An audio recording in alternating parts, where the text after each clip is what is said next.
오늘은 8월 9일 와플 본문입니다. 창세기 20장 1절부터 18절까지인데요.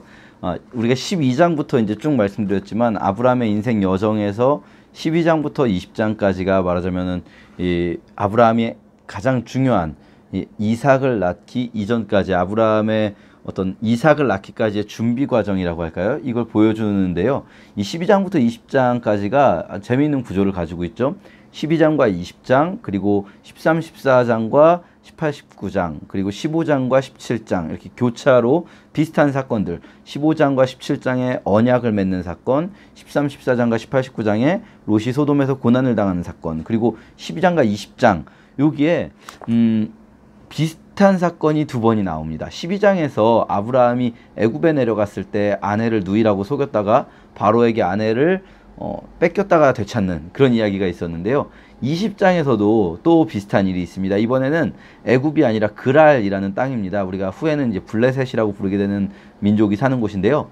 그랄에 갔다가 그곳에서 또 아내를 누이라고 속이고 그랬다가 이런 일들이 벌어지는 거죠. 거의 뭐 비슷한 맥락의 일들이 벌어집니다. 왜 이렇게 똑같은 일이 두 번이나 서술이 되어 있을까요? 이게 아무 생각 없이 보면 우리는 뭐 성경이 혹시 비슷한 어떤 사건을 실수로 두 번을 적었나? 뭐 이런 생각을 해볼 수도 있고요.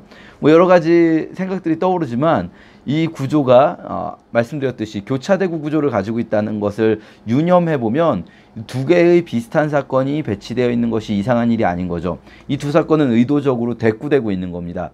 자, 그러면 어떤 의미가 있을까요? 이게 기본적으로는 그냥 이 시대에 이 그랄 땅이건 애굽 땅이건 이 시대가 또 그 지역이 혹은 인간 세상이 이 나그네에게 대해서 호의적이고 나그네를 환대하는 문화보다는 마치 소돔이 그랬듯이 소돔만 그런 게 아니라 사실은 모든 어떤 세상이 그런 거죠. 나그네를 오히려 약탈과 착취의 대상으로 바라보는, 그래서 나그네가 가진 것이 뭔가 좋은 것이 있으면 나그네를 죽이고라도 그것을 빼앗는 거죠. 그래서 애굽에서만 그런 일이 있었던 게 아니라 여기 보면 7절에 7절이 아니죠. 죄송합니다. 13절에 이렇게 나옵니다. 지금부터 우리가 어디 가든지 당신은 나를 오빠라고 부르시오라고 아브라함이 사라에게 부탁했었던 일이 있었다고 합니다. 그러니까 꼭 애굽이나 그랄에서만 이런 일이 있었던 것이 아니라 이런 일이 어디 가서든지 발생할 수 있었던 거죠. 아브라함은 어디인가 갈 때마다 아내를 누이라고 속인 거죠. 그만큼 그 사회가 나그네를 착취하고 나그네를 약탈하는 그런 문화를 가지고 있었던 겁니다. 자, 우리가 이걸 볼 수도 있지만 그런데 더 나아가서 도대체 그럼 그게 무슨 의미가 있길래 12장과 20장에 이렇게 두 번이나 배치를 하고 있는 것일까? 말씀드렸듯이 아브라함이 이삭을 낳기까지 21장에서 이제 드디어 약속의 아들 이삭이 출생되면서 아브라함이 그 약속된 복을 받는 겁니다. 말하자면 복을 약속하셨다가 21장에서 약속된 복의 어떤 상징적인 한 가지가 바로 이삭을 주시는 건데요. 그러면 12장부터 20장까지 이삭을 받기까지, 복을 받기까지의 준비 과정 속에서 무엇이 이 12장과 20장의 사건을 통해서 드러나는가 생각을 해볼 때요. 우선 첫 번째로 우리가 기억할 것은 뭐냐면 아브라함이 변한 게 없다는 사실입니다. 무슨 말이냐면 우리는요. 아브라함 스토리뿐 아니라 특히 구약을 읽을 때 우리가 빠지기 쉬운 함정이 뭐냐면 사람에 주목하는 겁니다. 이 등장인물들이 있고 등장인물의 이야기가 있으니까 이 사람의 이러이러한 점이 대단했구나. 이 사람의 이러이러한 점 때문에 하나님이 이 사람을 쓰셨으니까 우리도 이러이러한 점을 본받자. 이렇게 어떤 우리가 이 등장인물을 통해서 본을 받는 식으로 본문을 해석하는 경우가 많은데요. 그게 다 틀렸다고 말씀드리긴 어렵겠지만 그러나 기본적으로 성경은 그 사람을 보여주려고 하는 책이 아니죠. 기본적으로 이 성경은 애초에 의도될 때부터 하나님을 보여주기 위해서 의도된 책이거든요. 그러니까 이 아브라함 스토리에서 12장과 20장에 이 대꾸되고 있는 사건이 어떻게 보면 아브라함은 변한 게 없다라는 걸 보여주는 거예요. 바꿔 말하면 뭐냐면 이 아브라함의 여정을 쭉 읽으면서 아브라함이 점점 더 성숙해지는구나. 그럼 우리도 아브라함의 이런 점이 아브라함의 성숙한 점이니까 우리도 그걸 본받자.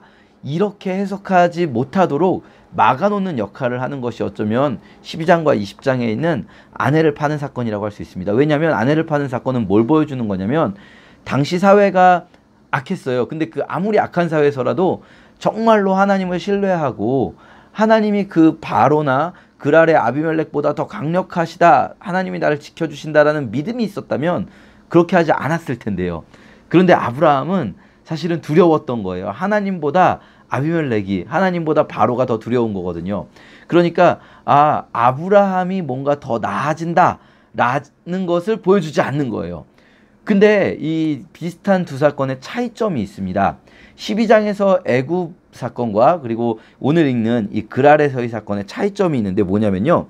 애굽에서의 사건에서는 그냥 아브라함이 사라를 누이로 속였고 그래서 사라를 바로가 데리고 갔고, 그런데 하나님이 재앙을 내리셔서 바로가 아브라함에게 사라와 또 재물들을 돌려주는 이야기, 뭐 이렇게 전개가 되는데, 그랄에서의 일은 좀 더 구체적인 에피소드가 소개돼요. 그게 뭐냐면 하나님께서 아비멜렉의 꿈에 나타나신 거예요. 하나님께서 아비멜렉의 꿈에 나타나셔서 뭐 이렇게 저렇게 이야기하시면서 그 사람의 아내를 돌려보내라고 하시는데요. 여기서 우리가 주목할 만한 표현이 하나가 등장합니다. 7절에 보면 그는 예언자이다. 그가 너를 위해 기도하여 네가 죽지 않도록 할 것이다. 아브라함을 예언자라고 표현하십니다. 우리가 이제 흔히 뒤에 나오는 이사야, 에레미야, 에스겔부터를 예언자들이라고 보지만 사실은 아브라함부터 예언자인 거예요. 그래서 이스라엘 사람들은요, 사실 우리가 역사서라고 부르는 여호수아, 사사기, 사무엘상하, 열왕기상하도 예언서라고 부르거든요. 거기 나오는 사람들이 다 예언자들인 거죠, 말하자면. 근데 그 가장 먼저 성경에서 예언자라는 단어가 쓰인 것이 바로 오늘 본문입니다. 하나님이 처음으로 그는 나의 예언자다 라고 부르는 사람이 바로 아브라함이었어요. 그리고 아브라함이 기도를 해줘야 돼요. 예언자라고 할 때 그 예언자의 역할은 무엇이냐면 그냥 예언자니까 건드리지 말아라 이게 아니라, 그 예언자, 하나님의 예언자라는 말은 그냥 미래를 말하는 사람이 아니라 하나님의 대언자, 하나님의 대행자라고 할 수 있습니다. 하나님과 인간 사이에서 인간을 위해서 하나님께 기도하는 역할을 하는 거죠. 이건 소돔 사건에서도 볼 수 있었던 아브라함의 역할인데요. 아브라함이 아비멜렉 가문을 위해서 기도할 때 아비멜렉 가문이 병에서 풀려나는, 이 불임에서 풀려나는 사건이 있는 거죠. 그리고 실제 그런 에피소드가 있습니다. 17절 18절에 아브라함이 기도함으로 이제 고쳐지게 되는 거죠. 자, 우리가 이 10장을 읽을 때 아브라함의 인생을 통해서, 이 아브라함의 여정을 통해서 아브라함은 어쩌면 그다지 그렇게 성숙하지 못했는지도 몰라요. 아브라함이 막 성숙해져 가지고 이제는 정말 믿음의 용사가 돼서 주변 사람들을 다 변화시키는 그런 그림은 아닙니다. 그런 그림이면 참 좋겠지만, 그런데요, 아브라함을 하나님이 동행하시는 모습이 달라졌어요. 하나님께서 아브라함과 동행하시는 모습이 달라지시고 하나님의 아브라함에 대한 평가가 달라지셨어요. 하나님이 이제 아브라함을 예언자라고 부르시고요. 그리고 그 아브라함을 통해서 주변 사람들이, 아비멜렉과 아비멜렉 가문과 그랄 사람들이 하나님을 보게 하시는 거죠.